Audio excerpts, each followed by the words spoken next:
Família, Vida e Saúde, muito bem-vindos a esse módulo que nós vamos explorar o mundo complexo e tão místico da tireoide. Hoje a gente começa a entender então aquilo que é compreensível para todos, podem ficar tranquilos, dessa glândula que é tão importante para o metabolismo humano e tão, às vezes, superficialmente compreendida nos termos da medicina, no tratamento, na estratégia terapêutica que nós, na área médica, temos a oferecer aos pacientes. Isso porque nós vamos perceber como qualquer outro sistema corpóreo ou uma glândula do próprio corpo, essa glândula tão importante, pequenininha, uma borboletinha, aquilo que desenha e acaba ilustrando a tireoide, né? Uma borboleta que fica aqui nessa área central do pescoço, um pouco mais abaixo aqui. Ela pequenininha, ela produz hormônios que são cruciais à nossa vida. E, infelizmente, é uma glândula que sofre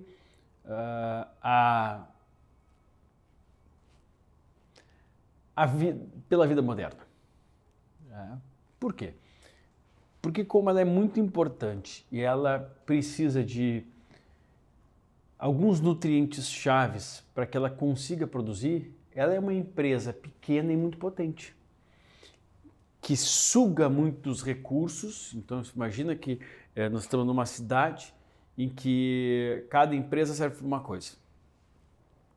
Essa empresa aqui precisa de alguns nutrientes chaves que não é tão habitual a gente ter assim, a quantidade necessária desses nutrientes na alimentação moderna.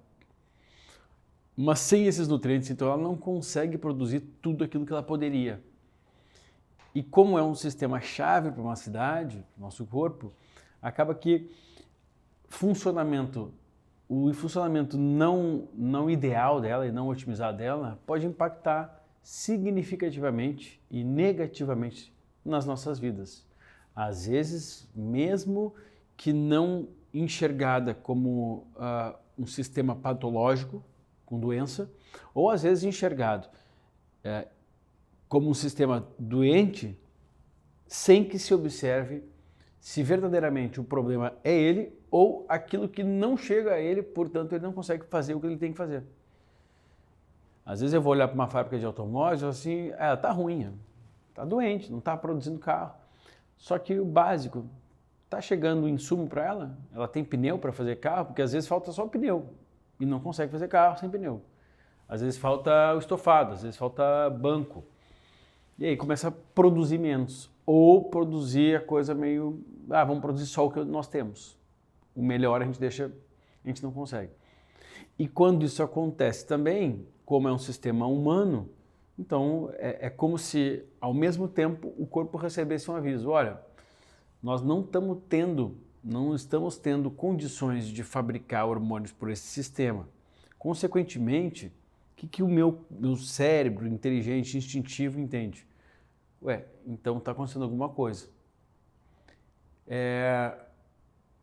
Será que esse indivíduo está numa situação ruim de vida? Porque pensem que nós temos um hipotálamo que faz parte do nosso cérebro instintivo e que ele tem que perceber instintivamente muitas coisas, sem que a gente tenha que precisar. Ele tem que perceber, por exemplo, se está faltando oxigênio. Acontece isso frequentemente de noite, nós estamos dormindo, começa a baixar o nível de oxigenação no sangue e daqui a pouquinho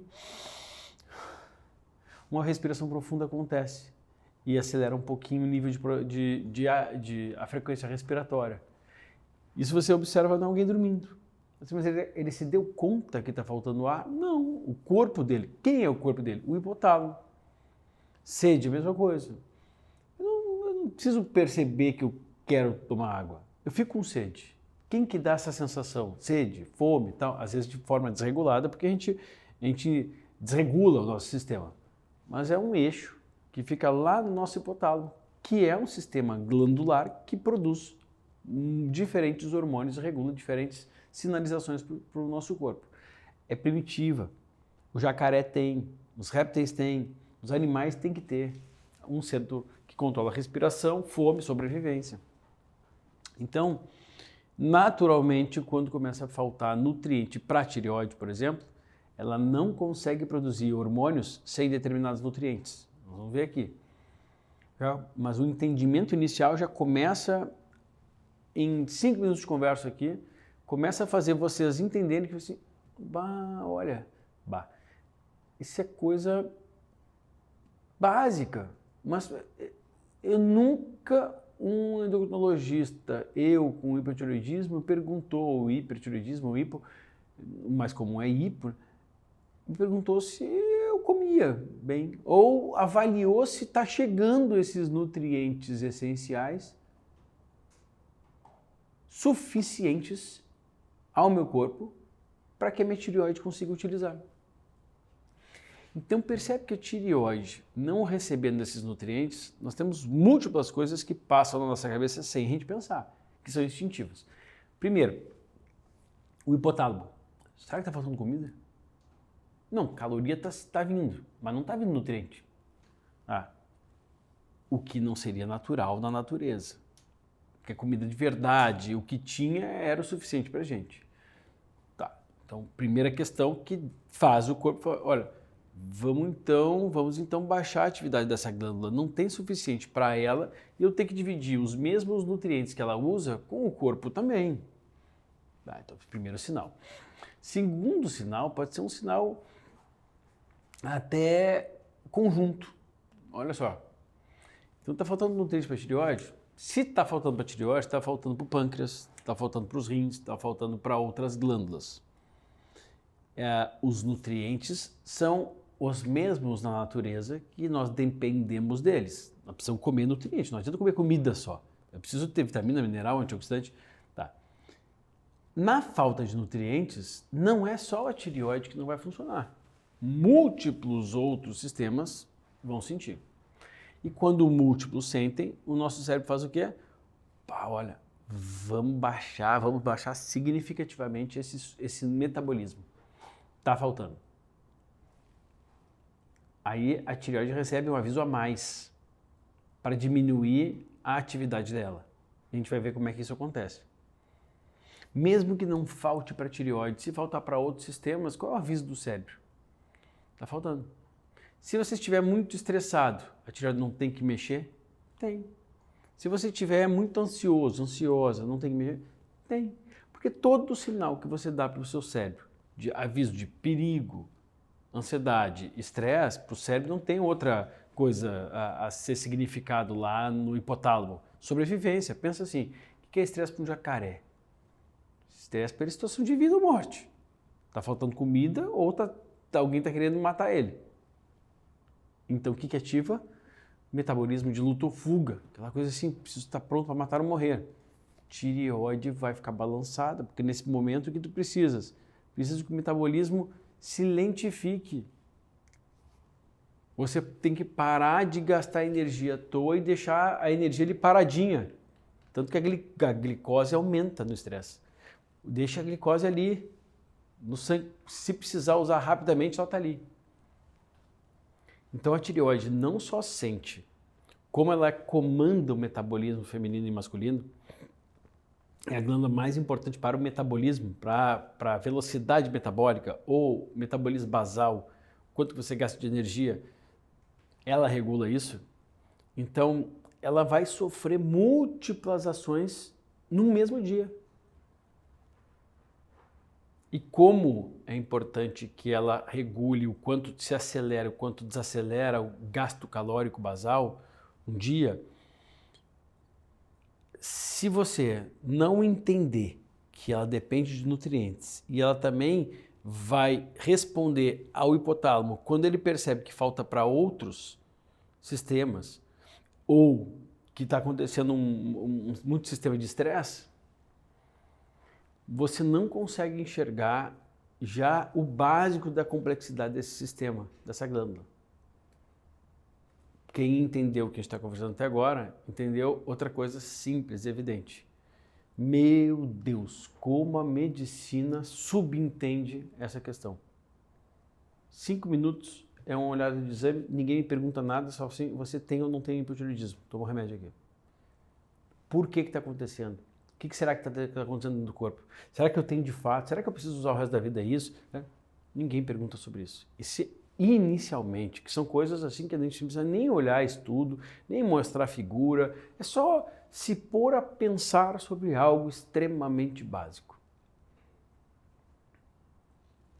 A partir daí, a gente começa então, agora a gente já pode começar a pensar especificamente nas aulas, já de antemão, tendo como claro nas nossas mentes, vocês principalmente que sofrem de hipotireoidismo ou que creem que têm, que muita coisa já deveria ter sido feita antes com vocês, perguntada, pensada, estudada. Sendo um dos problemas da medicina. A gente aprende a pedir exame, a ordem que precisa pedir, a velocidade com que essa ordem deve acontecer, através dos guidelines, que são as diretrizes. Ali a gente aprende a descartar ou diagnosticar doença, tem ou não tem, e ponto final. Mas tá meia boca. Não, meia boca eu não sei. Está acontecendo agora, mas depois não aconteceu, mas está acontecendo com frequência. Eu também não sei. Eu sei se tem ou não tem. E eu sei o remédio que trata. O resto, a azar de goleiro. E mesmo quando trata, a gente vai ver que existem nuances importantes que fazem com que alguns tratamentos sejam mais eficazes e outros menos eficazes. Tudo certo? Vamos lá. Então, esse é o nosso tema, tireoide. E a gente começa vendo uma coisa básica aqui que todos precisam entender. Tá, nós temos o hipotálamo, que está lá na base do nosso crânio, praticamente, essa glândula, que controla todos os outros nossos sistemas. O primeiro sinalizador vem de lá. Então, se eu quero produzir testosterona pelos meus testículos, eu sou homem. De onde sai o primeiro sinal do hipotálamo? Se eu quero produzir hormônio da tireoide, se eu quero ovular, sou mulher, de onde vai vir o primeiro sinal? De lá. Como é que esse sistema sabe o quanto que ele precisa estimular? Como é que ele sabe se eu tenho que produzir mais ou menos testosterona? Quem que diz isso para ele? Ou que está na hora de produzir mais tal hormônio, porque aquele hormônio é aquele que vai fazer liberar os folículos lá do ovário feminino para que a mulher tenha a chance de engravidar. O primeiro sinal vem dele. Isso é um sistema que a gente chama de feedback ou retroalimentação, que é o que a gente vai ver aqui. Ou seja, se o meu computador de bordo, o hipotálamo, está entendendo, recebendo mensagens de que já tem um tanto de hormônio importante circulando, o que ele faz? Então eu não preciso mandar produzir mais. Se ele percebe que falta, ele manda produzir mais. Isso é retroalimentação, isso é feedback. A maioria dos feedbacks que a gente vai ver, ou retroalimentação aqui, vão acontecer do positivo. Ou seja, hipotálamo produz TRH. Esse hormônio TRH vai chegar na hipófise, ou pituitária, que é uma outra glândula, e lá vai estimular a produção de um outro hormônio, que é o TSH. Esse TSH vai chegar à tireoide. Isso é feedback positivo. Pisei no acelerador, o outro respondeu, me mandou, eu vou produzir mais. Ele produz o seu. Me mandou, eu produzo o meu. Assim, cascata. Depois que a tireoide produz os hormônios dela, produz 4 hormônios, a gente vai focar nos mais importantes aqui, que é o T3 e o T4. Existe o T1 e o T2 também, mas esses são os mais importantes para a gente. Então, depois que a tireoide produzir os hormônios dela, T3 e T4, este T3 e T4 circulantes é que vão inibir o hipotálamo. Aí é um feedback contrário. Tem o hormônio e o hipotálamo recebe um feedback negativo, ou seja, para aí, stop, não preciso mais de hormônio temporariamente, já está bem. É assim o gerenciamento, bem simples. Hipotálamo produz TRH, por quê? Porque ele recebe uma informação de que falta. Ele produz. Esse TRH vai chegar na pituitária. A pituitária recebe a informação, se está chegando TSH, está me acelerando. Eu vou acelerar também. Ele vai lá e acelera a tireoide. TSH chega na tireoide, opa, estão me mandando positivamente. Tudo acelera. Vou produzir TTST4. Esse TTST4 vai circular pelo corpo todo e, circulando, se encaixando esses dois hormônios nos receptores deles, qual é o sinal que o hipotálamo vai ter? Já tem. Pode diminuir a intensidade da produção, porque está tudo certo. Ou mantém, porque a gente precisa nisso de tempos em tempos. É assim. Então, esse último feedback é o que a gente chama de feedback negativo. Como já tem, para. Não é o como já tem, me dá mais. Eu vou produzir. Não tem ninguém me acelerando. O hipotálamo não se acelera ele. Ele percebe a falta e ele se acelera. Quando tem o hormônio, geralmente é negativo. Ele, opa, já tem suficiente, vou parar de produzir. Ficou entendido até aqui? Esse início tão importante aí? Tudo certo, gente? Então, para não confundir muito a cabeça de vocês, isso acontece com todos os sistemas hormonais. Todos, se a gente for ver produção de testosterona, produção dos hormônios das adrenais, do cortisol. Então, vamos ficar por aqui. Próxima aula, a gente vai continuar entendendo esse sistema, relembrar essa retroalimentação aqui e seguir, porque já foi algo para deixar todo mundo pensando assim, meu Deus, nunca me perguntaram sobre isso, eu tenho hipotireoidismo, nunca parei para pensar que eu preciso de tais nutrientes, a gente vai ver esses nutrientes, vamos ver tudo em detalhe. Até a próxima aula.